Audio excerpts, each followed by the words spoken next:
The nation's fiscal year ends tomorrow, Saturday, September 30th. With that, we are facing a potential government shutdown if a budget is not passed. What could that mean for farmers and ranchers? Well, I got off the phone just moments ago with our nation's Agriculture Secretary, Tom Vilsack, to discuss exactly that. I'm Sabrina Halvorson. Let's get right into this special edition of the AgNet Weekly. Well, once again, thank you for the time today. I really appreciate it. As we are facing a possible government shutdown, my listeners want to know what could happen with farming and farmers if this happens. Well, this would be extremely disruptive to American farmers, ranchers, and producers. Let me give you several examples. Farmers, ranchers, and producers look forward to early in October receiving the ARC or PLC payments that allow them to bolster their farm income and allow them to prepare for the next growing season. Those ARC and PLC payments would be significantly delayed by virtue of a shutdown. Why? Because the backroom operations that are responsible for literally issuing the checks, so to speak, will not be allowed to work under law. The folks who would violate that law would be potentially subject to criminal penalties.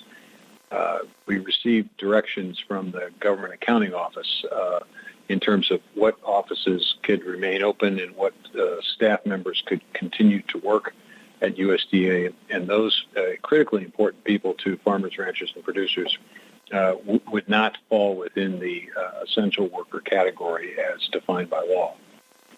Those farmers, ranchers, producers, and landowners and forested landowners that were looking forward to a CRP payment that would take place in mid-October may also see that payment delayed for a significant period of time.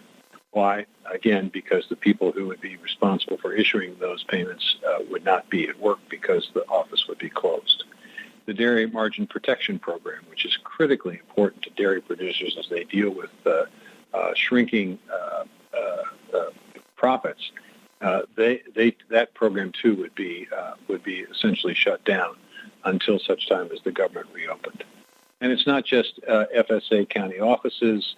It's not just the Marketing Assistant Loan Program. It's also any effort that farmers, ranchers, and producers would be seeking for additional credit, either an operating loan or an ownership loan. Maybe a farm becomes available. They go into the FSA office. They've got a loan lined up.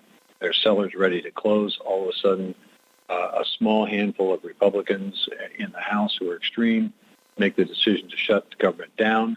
The loan can't be closed. Because it can't be closed, the seller goes somewhere else and sells the farm to some other producer. An opportunity permanently lost. Market reports that are so critically important to determine the value of commodities at any point in time won't be issued simply because they can't be issued. That part of the government is shut down. The export sales report, which is important and necessary to allow those who are exporting our commodities across the world to be able to adequately price and appropriately price those products. Those reports will also not be issued. The federal milk marketing order hearing that's been taking place over the last several months, which was requested by the dairy industry, delayed. ARS labs that are critically important to innovation and also to ensuring that we're keeping our crops and our animals safe, they would be closed. So the list goes on and on. It impacts not just farmers, ranchers, and producers, but families in rural communities in 100 different ways. It's unnecessary. It is. There's no reason. A majority of members of the House of Representatives, both Republican and Democrat, voted in May for a deal that would keep the government open and a budget that would keep the government open and adequately funded. The Senate. Majority of the Senate is prepared to keep the government open. So the question is, why are we allowing a small handful of Republican House members who have an extreme agenda? Why have we put them in charge of whether farmers, ranchers, and producers get an opportunity to have loans and assistance from the government or not? It's just unfortunate. Yeah. And these programs that you listed, and like you said, the list goes on, but these are crucially important programs to many of our farmers and ranchers around the nation. Um, our listenership is primarily farmers and ranchers, so they understand agriculture. But of course, with us being on radio, there are always listeners who tune in to hear what's going on with farming, but maybe don't understand all of it. You obviously know the workings of farming in and out. Can you help explain to those non-farming listeners why these programs are so crucial for the farmers and thus for our nation's food supply? Well, we've seen commodity prices come down a bit, and that's the difference oftentimes between a farmer making money or losing money. Obviously, if a farmer loses money, then it becomes more difficult for the farmer to pay his or her bills and to be able to maintain the farming operation. So that may result in a farm family making the decision to leave the farm, which obviously impacts not just that family, but it also impacts the community in which that family lives. If they leave the farm and they take their children and they leave and go to a city and secure employment in the city, and those children aren't going to schools in rural places, and those schools don't have adequate population to support the school, so schools have to merge and children have to be bused here, there, and everywhere in order to get an education. If there are fewer people living in that small town, then the small town business on Main Street doesn't have enough customers to stay open. When that shuts down, there are fewer people living in the community, which in turn impacts and affects the ability of the hospital to remain a hospital. So it may compromise health care. And this is serious business. It's particularly serious business to rural America. At the heart and soul of the economy of rural America is the farming economy. And these programs are designed to make sure that farmers get the help and assistance when they need the help and assistance to be able to take care of their families and maintain the farm. As I explained earlier, there may be an opportunity for this farming operation to expand. There may be an opportunity for them to purchase a farm. There may be a new young farm family that wants to own a farm for the first time, and they are seeking an ownership loan opportunity with FSA. They've got a contract that's time limited. They can't close the loan because the Farm Service Agency, the backroom operation's closed. They don't close the loan. The seller goes someplace else. The family loses that opportunity, and maybe they leave the community. I'm not exaggerating the circumstance. This is why shutdowns are so unnecessary and so harmful and so hurtful to so many people. It's not just farmers. Families that live in small communities, they may very well have young families where a mother, postpartum mom, a pregnant woman, babies, children under the age of 6 are benefiting from our Women and Infant and Children's program. That program basically, when the government shuts down, eventually runs out of money and the program shuts down and the benefits aren't available, which means that the grocer isn't able to sell the fresh fruits and vegetables or other products or formula that the family needs. It means that all of the people in that supply chain that supply all of those goods to the grocer that would allow the WIC family to take advantage of WIC aren't going to be able to have that product move, and that impacts and affects jobs, especially if we are looking at a shutdown of an extended period of time. And then there are the people who work for government, the people who work for USDA who live in these small communities. We have 2,125 county offices in rural areas across the country, 2,125 offices that have ordinary folks working in them every single day, hardworking folks. Some of these folks may very well be working paycheck to paycheck. Well, what if you don't get a paycheck? Then what do you do? And what if it extends 2 weeks or 4 weeks or 6 weeks or 8 weeks because a small group of Republican legislators make the decision they're going to shut the government down? But a majority of both the House and the Senate doesn't want the government shut down. It's hard to believe why anybody thinks this is a good idea. Yeah, with so many huge consequences. I know that we are just about out of time, but I just wanted to finish up by asking, what is it that you hope our listeners really take away from this?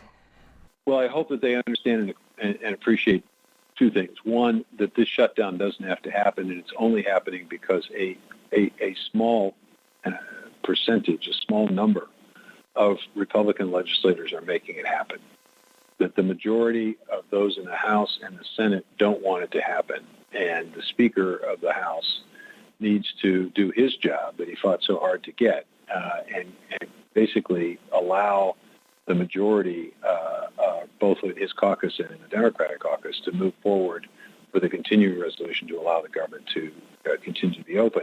We still have serious issues, obviously, in terms of the level of budget support for the department.